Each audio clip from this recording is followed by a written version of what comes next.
Hi there, Drama 20s. My name is Mr. Brown, and for these next 5 minutes, I'll be teaching you about oral interpretation. Now, before we get started, I'm going to ask you 2 questions. What do you know about oral interpretation, and what do you want to know about oral interpretation? If you need to write it down or save it into your brain, no worries. Just remember it. We'll come back to it at the end. Oh my gosh! It's Shakespeare! He must have been reincarnated as a dog to teach us about oral interpretation, because he died 406 years ago in England on April 23rd, 1616. Whoa, Shakespeare, I get it. No need to bark down my throat. Apparently he feels misunderstood because people today have trouble understanding his plays. That's because back in the 1600s, people in England spoke a lot differently and used a lot of different strange words not currently present in today's Anglophone culture. I literally have no idea what you're saying right now. But, lucky for us, Shakespeare left behind some hidden keys or cheat sheets for us to use to better understand his plays. Let's take the first 4 lines of the prologue in Romeo and Juliet, for example. Feel free to join me. 2 households, both alike in dignity, in fair Verona, where we lay our scene. From ancient grudge break to new mutiny, where civil blood makes civil hands unclean.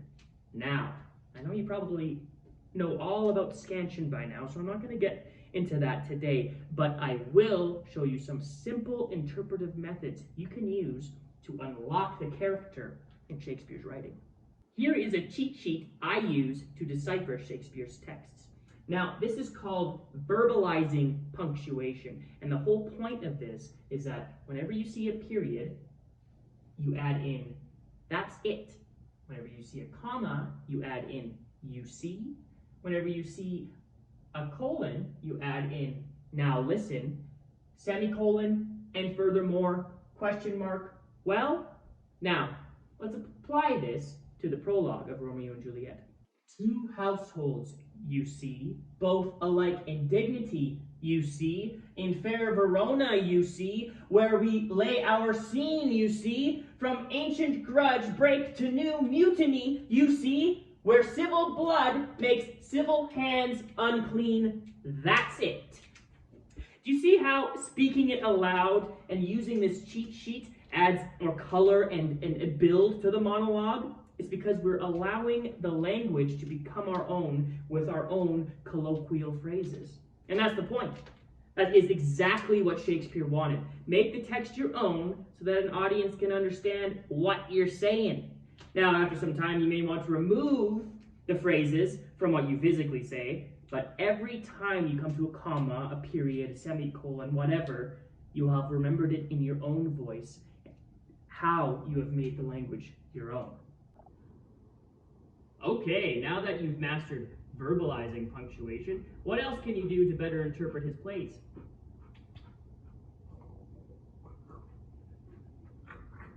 Musicalizing punctuation comes in handy when gesturing to an audience and telling the story with your body. This ensures that even if an audience member can't hear you, they can understand the gist of the story through the physicalization of the punctuation. 2 households, both alike in dignity, in fair Verona, where we lay our scene, from ancient grudge break to new mutiny, where civil blood makes civil hands unclean. Now, this can be quite a workout, but it gets your body telling the story as well as your voice. Furthermore, physicalizing the punctuation adds breath to your voice by expanding your airways. Well, that's it, Drama 20s. Remember when I asked you what you already knew and what you wanted to know about oral interpretation? I will leave you with one final question. What did you learn about oral interpretation? Thanks everyone for watching. Have a great night.